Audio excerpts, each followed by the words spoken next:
سبحان الله وبحمده سبحان الله العظيم نحمده ونصلي ونسلم على رسوله الكريم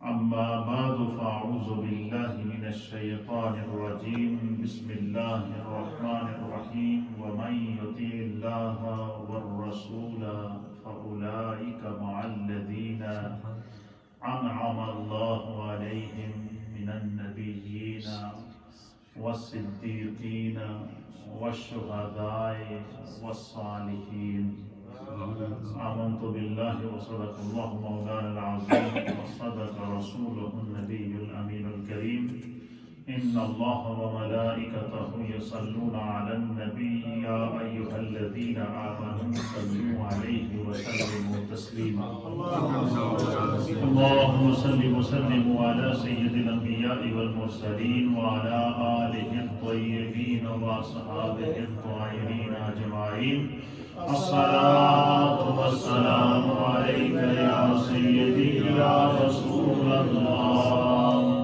وعلى آلك وصحابك يا سيدي يا حبيب الله الصلاة والسلام عليك يا سيدي يا رسول الله وعلى آلك وصحابك يا سيدي يا خاتم النبيين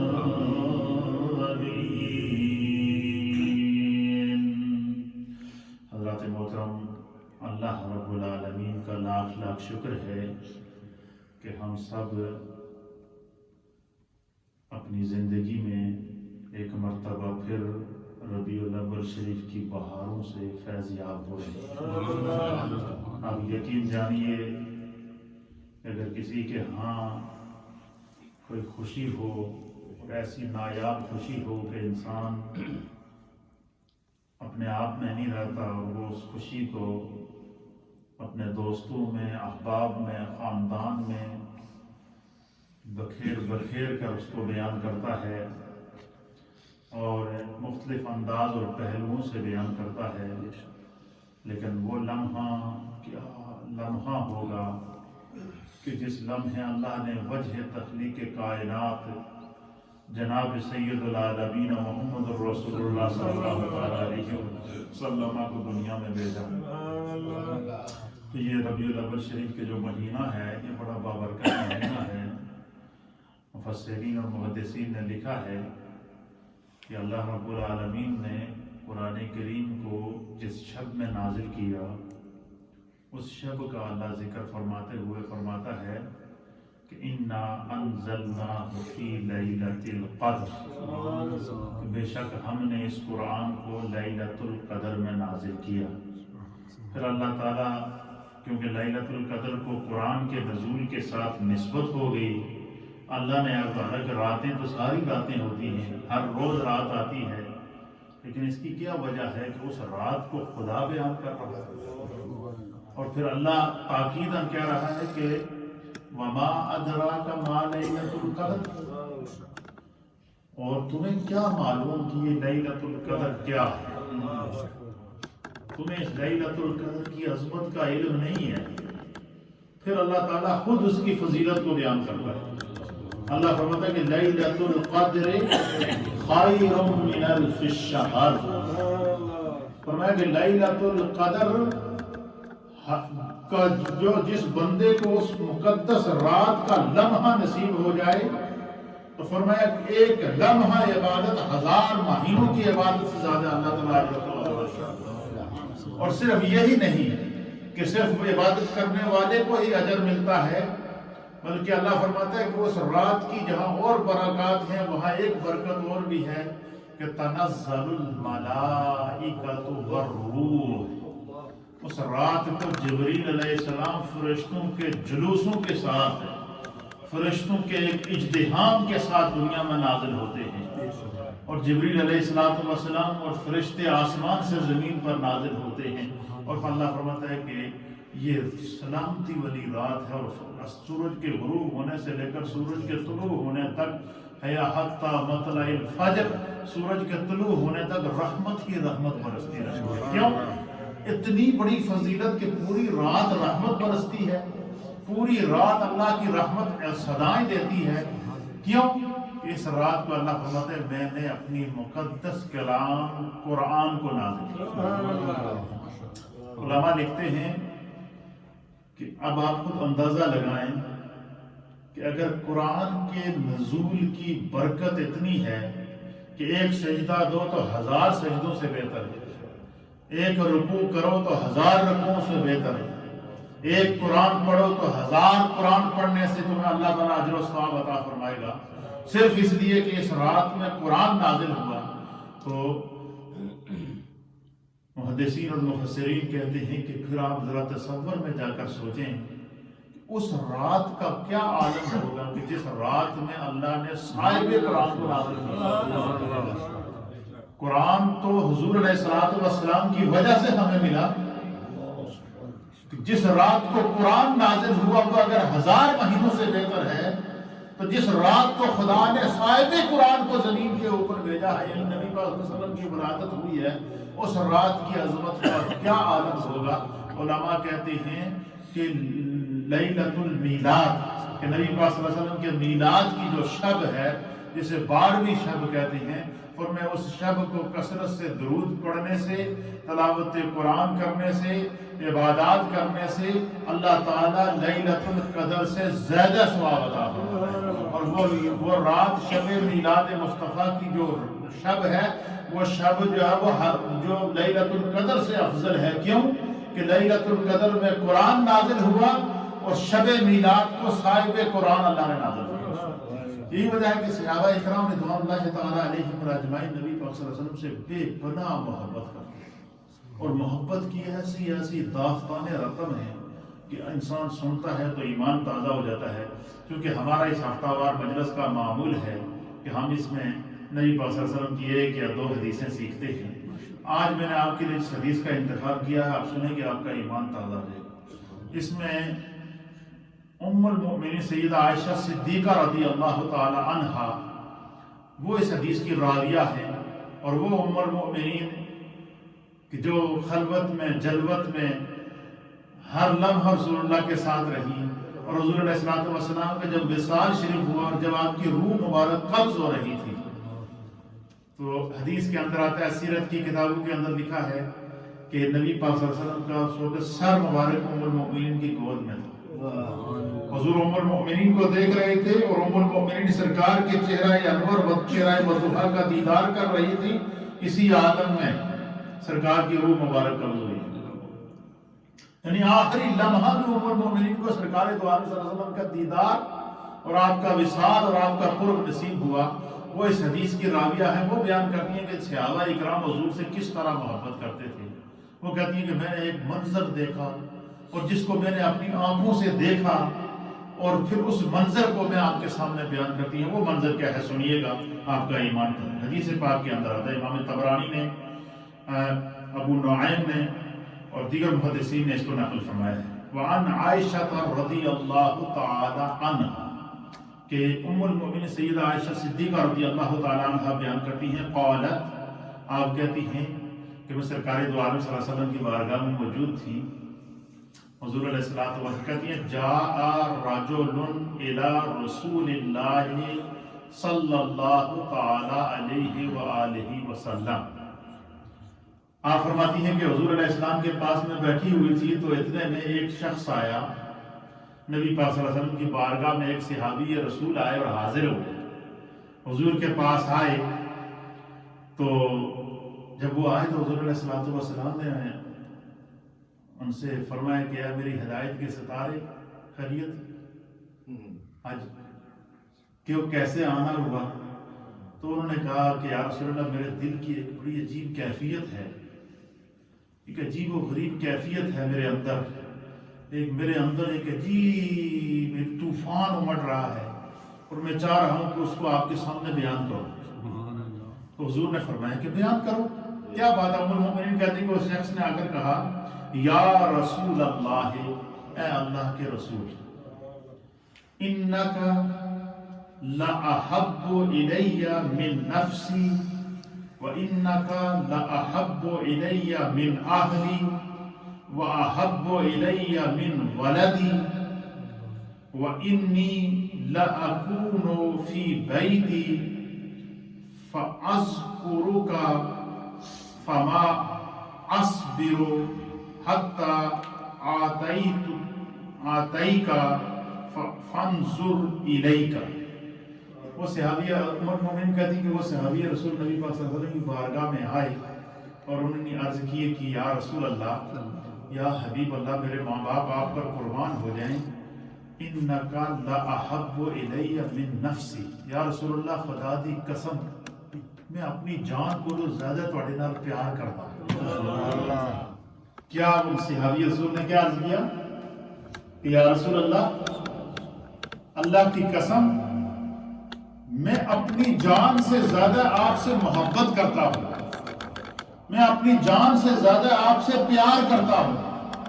میری محبت کا عالم یہ ہے کہ میرا دل، میری روح، میرا تصور، میرا تخیل، میری سوچ، میرا فکر، میرا خیال، جو کچھ میرے جسم کے اندر حرکت اور سکت ہے، اس میں سوائے آپ کی محبت اور آپ کے عشق کے اور کچھ نہیں ہے. اس سے بڑا کیا اعزاز ہوگا مجھے بتائیں. اور صحابہ اکرام کی محبت ہے کہ کیا کہا کہ یا رسول اللہ، اللہ کی قسم میں اپنی جان سے زیادہ آپ سے محبت کرتا ہوں. اور نہ صرف اپنی جان سے زیادہ ہے بلکہ کیا، لَأَحَبُّ إِلَيَّ مِنْ أَهْلِي. یا رسول اللہ، میرے جو بال بچہ ہے نا، اللہ کی قسم میں ان بال بچے سے بھی زیادہ، اپنے بچوں سے بھی بڑھ کر آپ سے محبت کرتا ہوں. میں اتنی محبت اپنے بچوں سے نہیں کرتا جو آپ سے کرتا ہوں. بچے تو دور کی بات ہے، اللہ کے حبیب میں اپنی جان کو زیادہ تواڈے نال پیار کرتا ہوں. میں ایک لمحہ بھی آپ کے بغیر رہ نہیں سکتا.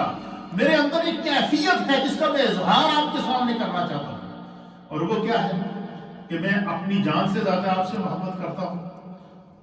من اہلی، اور اپنے بچوں، اپنے اہل و خانہ سے زیادہ آپ سے بڑھ کر آپ سے محبت کرتا ہوں.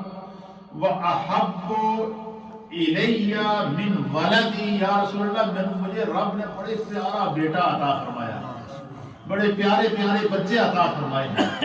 اللہ کے حبیب، اللہ کی قسم میں اپنے ان معصوم بچوں سے بھی بڑھ کر آپ سے محبت کرتا ہوں. یہ صحابی رسول اپنے دل کی کیفیت کو نبی پاک کے سامنے بیان کر رہی، اور ام المؤمنین کہتی ہے کہ اس منظر کو میں خود سن رہی تھی. حضرت عائشہ صدیقہ کیا کہتی ہے کہ میں اس منظر کو اپنی خود سن رہی تھی کہ میں اپنے آپ سے بھی بڑھ کر آپ سے محبت کرتا ہوں، اپنے اہل خانہ یعنی اپنی بیوی سے بھی بڑھ کر آپ سے محبت کرتا ہوں، اپنے بچوں سے بھی بڑھ کر آپ سے محبت کرتا ہوں. اور پھر اس صحابی رسول کہتے ہیں کہ یا رسول اللہ، جب تو میں آپ کی بارگاہ میں ہوتا ہوں تو میری نظریں ہوتی ہیں اور آپ کا چہرہ ہوتا ہے، میں صرف آپ کو دیکھتا رہتا ہوں. آپ کی زبان سے جو کلمات نکلتے ہیں ان کو دل کے اندر، روح کے اندر اتار دیتا ہوں. اور اللہ کے حبیب علیہ الصلوۃ والسلام کہتے ہیں کہ انی لاکون فی بیتی. اے اللہ کے حبیب، ایک بڑی عجیب کیفیت ہے کہ جدوں میں تواڈے کولوں اٹھ کے اپنے گھر آواں. صحابی رسول نے کیا عرض کی کہ جدوں میں تواڈے کولوں اٹھ کے تواڈی مجلس وچ اٹھ کے جدوں میں اپنے گھر آنا، اور جب وہ لمحہ آپ سے میں جدا ہوتا ہوں تو اس لمحے میرا دل پھٹ رہا ہوتا ہے. یہ لگتا ہے کہ میری روح نکل جائے گی اور میں بے چین ہو جاتا ہوں، مجھ سے صبر نہیں ہوتا. اور میرا دل یہ کہتا ہے، میری روح یہ کہتی ہے، میری نگاہیں یہ کہتی ہے، میرا فکر یہ کہتا ہے، میرا تخیل یہ کہتا ہے، میرا تصور یہ کہتا ہے، میری سوچ یہ کہتی ہے. یوں ہی میں گھر جاتا ہوں نا، میں بے چین ہو جاتا ہوں. گھر میں مجھے آرام نہیں لگتا، دل کرتا ہے کہ فوراً جاؤں اور آپ کا دیدار کروں. یا اللہ کے حبیب، آپ تھوڑی دیر پہلے میں آپ کی مجلس میں تھا تو ابھی دوبارہ واپس اس لیے آپ کے پاس آیا ہوں کہ جدوں تسی میری نظراں تو اوجھل ہونے میں بے چین ہو جاتا ہوں. میں تانوں ویکھن تواڈے چہرہ بطحاء کو دیکھنے کے بغیر کوئی چارہ ہی نہیں ہے. ہر وقت دل کرتا ہے تو آپ کو ہی دیکھتا رہوں، آپ کی ہی مجلس میں رہوں. تو وہ کہتے ہیں کہ اور جب بھی مجھے جب میں گھر آتا ہوں بے قرار ہوتا ہوں تو میں بھاگ کر آتا ہوں. میرے اندر جو محبت ہے اس نے مجھے مجبور کیا کہ میں اگر آ کر آپ کا دیدار کروں. لیکن اللہ کے حبیب، ایک بات مجھے بہت پریشان کر رہی ہے. حضور نے فرمایا، کیا بات ہے میرے غلام، کس بات کی تمہیں پریشانی ہے؟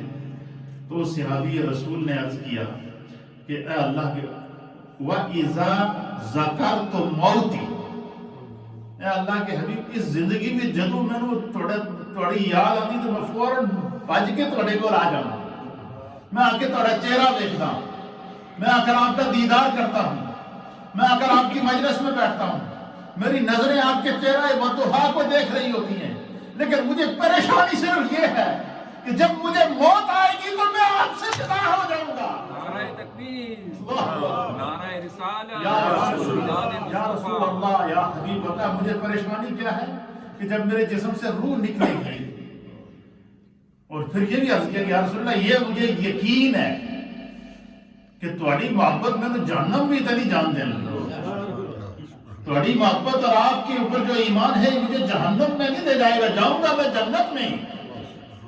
لیکن ایک پریشانی ہے، وہ پریشانی کیا ہے؟ وہ پریشانی یہ ہے، وہ کہتے ہیں صحابی رسول کہ وَإِذَا ذَكَرْتُ مَوْتِي وَمَوْتِكَ، یا رسول اللہ جس وقت میں اپنی موت کو اور آپ کی موت کو یاد کرتا ہوں کہ وہ لمحہ جب آئے گا کہ جب آپ کی روح بھی قبض ہو جائے گی، اور وہ لمحہ جب آئے گا کہ وہ موت کا آپ کی روح بھی جو ہے وہ قبض ہو جائے گی اور میری روح بھی قبض ہو جائے گی اور ہم الگ الگ ہو جائیں گے، تو پھر کیا ہوگا؟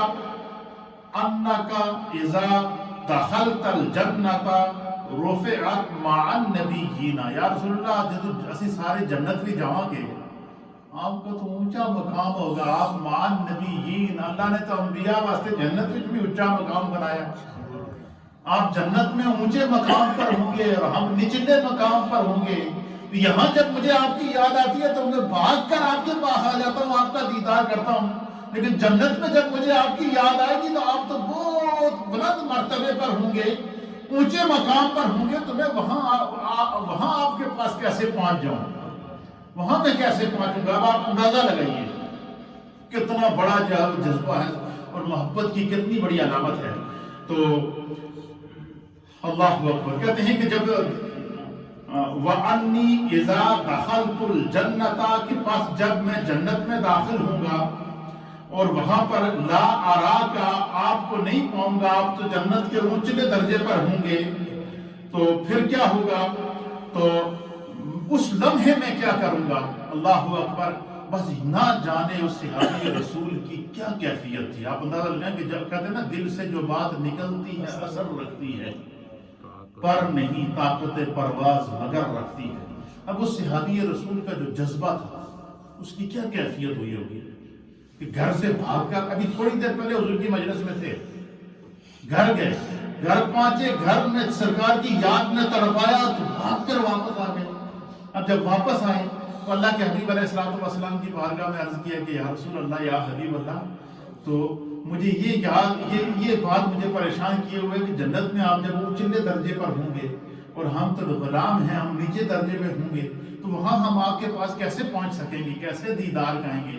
بس یہ کیفیت کہنی تھی۔ ام المؤمنین کہتی ہیں کہ بڑی عجیب کیفیت تھی۔ اس صحابی نے جب یہ منظر نبی پاک کے سامنے اپنے اندر کی کیفیت کو بیان کیا تو اب سنیے کہ پوزیشن کیا ہوئی۔ ام المؤمنین کہتی ہے کہ میں نے دیکھا کہ سرکار دو عالم صلی اللہ علیہ وسلم کی کیفیت بدل گئی۔ کیا ہوئی؟ آپ کہتی ہیں کہ جب سرکار دو عالم صلی اللہ علیہ وسلم پر وحی نازل ہوتی تھی تو آپ کا چہرہ متغیر ہو جاتا تھا، آپ پر خشیت طاری ہوتی تھی، آپ کا جسم کپکپانے لگتا تھا، اور جب وحی نازل ہوتی تھی، کہتے ہیں وہ صحابی رسول نے جب یہ منظر پیش کیا کہ یا رسول اللہ یہ بات مجھے پریشان کیے ہوئے ہے، کہتے ہیں کہ بس ابھی یہ بات کہنا ہی تھا، حتی نزل جبریل۔ اس صحابی رسول کی دل کی اس محبت کی کیفیت کو، اس محبت کی کیفیت نے نہ صرف نبی پاک صلی اللہ تعالیٰ علیہ وسلم کی توجہ کو اس کی طرف مبذول کیا، بلکہ عرش الہی تک ہر جگہ اللہ کے فرشتے بھی دیکھ رہے تھے کہ کیا انسانوں میں ایسے بھی محبت کرنے والے۔ وہ صحابی رسول کہتے ہیں خدا کی قسم یا رسول اللہ، میں اپنی جان سے زیادہ آپ سے محبت کرتا ہوں، اپنی اولاد سے زیادہ آپ سے محبت کرتا ہوں، اپنے بیوی بچوں سے زیادہ آپ سے محبت کرتا ہوں، اپنے مال و دولت سے بڑھ کر آپ سے محبت کرتا ہوں، اور جب میں بے چین ہوتا ہوں تو فوراً آپ کی بارگاہ میں آ کر آپ کا دیدار کرتا ہوں۔ لیکن جنت میں جب آپ اونچے مقام پر ہوں گے اور میں نیچے مقام پر ہوں گا تو وہ لمحہ میں وہ جدائی بھی برداشت نہیں کر سکوں گا۔ حالانکہ جنت مل جائے گی لیکن جنت میں بھی مجھے آپ کی جدائی برداشت نہیں ہے. یہ کیفیت جب اس صحابی رسول نے بیان کی تو حتی نزل جبریل علیہ السلام، بس جبریل علیہ السلام اللہ کی طرف سے پیغام لے کر آئے. اس دا آسان ترجمہ میں تمہیں سمجھا دیں تو سمجھنے میں بڑا مزہ آئے گا. آسان ترجمہ یہ ہے کہ جب صحابی نے اپنا دل کھول کے مصطفیٰ کے سامنے رکھ دیا نا، اپنا باطن کھول کے نبی پاک کے قدموں میں ڈھیر کر دیا نا، تو اللہ تعالیٰ نے اس کی محبت کو قبول کر کے جبریل کے ذریعے اس محبت کا جواب بھیجا. اور اسی لمحے اس صحابی رسول کے باطن کی کیفیت نبی پاک کی بارگاہ اور اللہ کی بارگاہ میں قبول ہوتی ہے. تو کہتے ہیں کہ حتی نزل جبریل علیہ السلام، پس جبریل علیہ السلام اللہ کی طرف سے اس لمحے وحی لے کر آئے اور جبریل نے عرض کیا یا رسول اللہ، یا حبیب اللہ، اپنے اس غلام کو کہہ دیو کہ غم نہ کر، تمہیں پریشان ہونے کی ضرورت ہے نہیں. کیوں کہ جس رب نے دنیا میں تمہیں رسول اللہ تو جدا نہیں کیتا، وہ آخرت میں رسول اللہ سے تمہیں جدا نہیں کرے گا. کیا کیفیت ہے، آپ ذرا تصور میں جا کر سوچے نا. یہ ہے محبت رسول، یہ ہے عشق رسول. ہم کیوں ہر لمحہ نبی پاک کی محبت کے گیت گاتے ہیں؟ ہمارے جو رگ و پیشہ کے اندر رسول اللہ کا عشق اسی لیے رکھا گیا ہے. ہمارے اکابرین نے ہمیں یہی سکھایا ہے کہ دنیا میں جینا ہے تو محبت رسول میں جیو، دنیا میں مرنا ہے تو محبت رسول میں مرو، دنیا میں رہنا ہے تو محبت رسول میں رہو. یہی دنیا کی دولت ہے، یہی آخرت کی دولت ہے، اور جس کو آقا مل گئے اسے دنیا کی ہر شے مل گئی. اس لیے امام اہل سنت امام احمد رضا خان فاضل بریلی رحمۃ اللہ تعالی علیہ بیان کرتے ہیں کہ صحابہ اکرام اپنی قسمت پر ناز کیا کرتے تھے. کیا کہتے تھے؟ فضل رب الاولا اور کیا چاہیے، فضل رب الاولا اور کیا چاہیے، مل گئے مصطفیٰ اور کیا چاہیے. ہمیں دنیا کی دولت نہیں چاہیے، دنیا کا اقتدار نہیں چاہیے، ہمیں صرف قرب مصطفیٰ چاہیے، نظر مصطفیٰ چاہیے، عشق مصطفیٰ چاہیے اور محبت مصطفیٰ چاہیے. ورنہ جس کو رسول اللہ کی محبت مل گئی اسے کائنات کی ہر شے مل گئی. تو صحابی رسول نے کیا کہا کہ یا رسول اللہ، میں اپنی جان کو زیادہ تھوڑے نال پیار کرتا ہوں، اپنے بال بچے کو بڑھ کے تھوڑے نال پیار کرتا ہوں، اور جس وقت میں گھر جانا تو میں نے تھوڑی یاد ستانی ہے تو فوراً بھاگ کے تھوڑا دیدار کر لینا. لیکن جنت بھی جب تسی اتلے درجے پہ ہوگے، بلند مقام پر آپ فائز ہوں گے، ہم نیچے ہوں گے، تو وہاں جب مجھے آپ کی یاد ستائے گی تو میں آپ کے پاس کیسے پہنچ پاؤں گا. اللہ ان صحابی رسول کی قبر پر کروڑوں رحمتیں نازل کرے. قیامت تک آنے والے ہر عاشق کو رسول اللہ کا قرب حاصل کرنے کا ذریعہ بتا دیا. قیامت تک آنے والے ہر عاشق کو رسول اللہ کے قرب حاصل کرنے کا راستہ بتا دیا کہ یہ راستہ دل و جان سے آقا سے محبت کرنا. نہ وہ تمہیں دنیا میں چھوڑیں گے، نہ آخرت میں چھوڑیں گے، نہ قبر میں چھوڑیں گے. قبر میں جب سب چھوڑ کے چلے جائیں گے، تختے دے دیے جائیں گے، مٹی ڈال دی جائے گی، سب چلے جائیں گے، بیٹے بھی چلے گئے، باپ بھی چلا گیا، بیٹی بھی چلی گئی، ماں بھی چلی گئی، سب اس کو مٹی کے نیچے ڈال کے آ گئے. اس لمحے جب وہ تنہا ہوگا، فرمایا دنیا میں جس نے محبت رسول میں عشق رسول میں گزارا، اس لمحے بھی رسول اللہ دیدار کے لیے اس لمحے بھی اپنا دیدار عطا فرمائیں گے. تو وہ کہتے ہیں ام المؤمنین کہ جب اس صحابی رسول نے یہ عرض کیا نا کہ یا رسول اللہ، جنت میں جب ہم اکٹھے ہوں گے آپ تو اونچے درجے پہ ہوں گے، میں نیچے درجے میں ہوں گا. مدینے میں تو جب مجھے آپ کی یاد آتی ہے میں فوراً بھاگ کر آپ کا دیدار کر لیتا ہوں، جنت میں آپ کا دیدار کیسے کروں گا. فرمایا اب دیکھیں اس صحابی رسول نے اپنے دل کا اظہار کیا نبی پاک کے سامنے، دل کی کیفیت کو کھول کر کے بیان کر دیا. اپنے دل کو چیر کر کے مصطفیٰ کے قدموں میں جب رکھا نا، اللہ کی رحمت بھی جوش میں آئی. تو خداوند قدوس نے آیت نازل فرمائی، اور وہ آیت تھی سورۃ النساء کی آیت نمبر 69. سورۃ النساء کی آیت نمبر 69. اللہ نے فرمایا کہ اے میرے محبوب، اپنے اس غلام سے کہہ دیجئے اور اس کے توسل سے قیامت تک آنے والے اپنے ہر امتی آپ سے محبت کرنے والے صاحب ایمان کو یہ خوشخبری دیجئے. اور وہ خوشخبری کہہ دیجئے من یطیع اللہ ورسولہ، کہ جس نے دنیا میں اللہ اور اس کے رسول کی اطاعت کی، جس نے دنیا میں اللہ اور اس کے رسول سے محبت کی، جس نے دنیا میں اللہ اور اس کے رسول سے عشق کیا، جس نے دنیا میں اللہ اور اس کے رسول کے دنیا میں اللہ اور اس کے رسول سے محبت کی، اولئک مع الذین، وہ قیامت کے دن ان لوگوں کا نال ہی ہوگا، انعم اللہ علیہم، جن پر خدا نے اپنا انعام کیا۔ اور وہ لوگ کون ہوں گے؟ اللہ نے فرمایا من النبیین، اگر کسی نے نبی سے محبت کی تو وہ نبی علیہ السلام کے ساتھ ہوگا، اور جس نے صدیق اکبر سے محبت کی وہ قیامت کے دن ان کے ساتھ ہوگا، اور پھر اسی طریقے سے جو انبیاء اور شہداء کے ساتھ جو ہے اللہ فرمایا اس کا اثر کلام یہ حضور نے فرمایا کہ دنیا میں جو جس سے محبت کرتا ہے قیامت میں بھی خدا اسے اس پر قربت عطا فرمائے۔ تو دنیا میں سب سے بڑی محبت، اسی لیے حضور نے فرمایا کہ لا یؤمن احدکم حتی اکون احب الیہ من والدہ وولدہ والناس اجمعین، کہ تم میں سے اس وقت تک کوئی مومن ہو سکتا ہی نہیں کہ جب تک کہ اپنے آپ سے بڑھ کر، مجھ سے بڑھ کر، اور اپنے آپ سے بڑھ کر، اور اپنی جان سے بڑھ کر، اور اپنے اولاد سے، بال بچے سے بڑھ کر مجھ مصطفیٰ سے محبت نہیں کرے گا۔ فرمایا جو جس کی محبت اور ایمان کی کیفیت یہ ہوگی اسے دنیا میں بھی قرب مصطفیٰ ملے گا، آخرت میں بھی قرب مصطفیٰ ملے گا، قبر اور حشر میں بھی قرب مصطفیٰ ملے گا، پل صراط پر بھی قرب مصطفیٰ ملے گا، حتیٰ کہ حضور علیہ السلام فرماتے ہیں جب سب لوگ جو ہے وہ اس ہر در سے مایوس ہو جائیں گے، ہر نبی کے پاس اس کی امت جائے گی اور کہے گی قیامت کا ہولنا کی ہم سے برداشت نہیں ہوتی، ہماری شفاعت کی لیجیے، تو حضور فرماتے ہیں ہر نبی یہی کہے گا اذهبوا الی غیری، کسی اور در پہ جاؤ، میں خود کسی اور در کی تلاش پہ جاؤں۔ حضور فرماتے ہیں کہ آدم علیہ السلام سے لے کر عیسیٰ علیہ السلام تک ہر امت ہر نبی کے دروازے پر جائے گی۔ فرمایا جب سارے دروازے تو ہو گئے، حضور نے فرمایا پھر کہیں گے کہ کہیں سے کام نہیں بنا، ایک کوئی در رہ گیا، اور وہی ہمارا وہ در مصطفیٰ ہے۔ تو میں حضور فرماتے ہیں کہ وہ جب میرے سامنے آئیں گے تو انا لہا، میں اپنے دامن کو پھیلا کر کھڑا ہوں گا، کہوں گا انا لہا، مجھ سے محبت کرنے والے آؤ، میں مصطفیٰ تمہیں اپنے دامن میں جگہ دوں، تمہاری شفاعت کروں گا۔ اللہ تعالیٰ نے قرآن کریم فرقان مجید، اب یہ جو چیز آپ کو سمجھانے کی ہے، اس حدیث سے جو بات سمجھنے کی ہے، جو ہر چیز سے کوئی نہ کوئی نچوڑ نکال رکھی، دیکھیں اس صحابی نے اپنے دل کی کیفیت نبی پاک کے آگے رکھی۔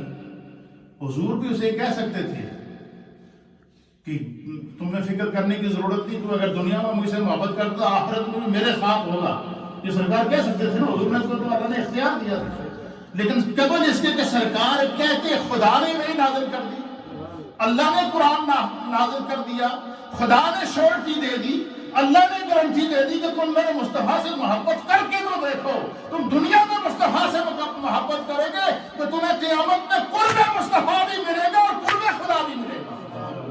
نہ صرف یہ بلکہ مصطفیٰ کے چہرے کے دیدار کی برکت سے تمہیں خدا کے حسن مطلق کا دیدار بھی عطا ہوگا۔ تو میرے دوستو، میرے بزرگوں، یہ جو کیفیت ہوتی ہے محبت کی، اس کے لیے نہ الفاظ ہیں، یہ جو کچھ ہم آپ کے سامنے بیان کرتے ہیں نا، یہ الفاظ یہ کچھ بھی نہیں ہے، اس کے لیے تو وہ الفاظ کا تعین خدا ہی کر سکتا ہے، اپنے حبیب کا مقام کیا ہے۔ تو یہ کیفیت تھی صحابہ اکرام کی کہ نبی پاک سے محبت دنیا میں صحابہ نے کی، اللہ نے قرآن نازل کیا، تو پتہ چلا اس حدیث سے ہمیں پیغام کیا ملا کہ جو بندہ سچے دل سے مصطفیٰ سے محبت کرتا ہے خدا اس سے محبت کرتا ہے۔ نمبر ایک بات اس حدیث سے دوسرا پیغام ہمیں کیا ملا کہ تم فرش زمین پر رسول اللہ سے محبت کرو، خدا عرش بری پر تم سے محبت کرے گا۔ تیسرا پیغام اس حدیث سے ہمیں کیا ملا کہ تیسرا پیغام یہ کہ تم دنیا میں خدا سے محبت، اللہ کے رسول سے محبت کرو گے، آخرت میں تمہیں رسول اللہ کی محبت نصیب ہوگی۔ اس لیے کائنات کے اندر ہر شے کا جو ہے وہ یہی ہے کہ رسول اللہ کا قرب مل جائے۔ اللہ تعالی ہمیں مصطفیٰ کریم کی سچی محبت نصیب فرمائے۔ اللہم صلی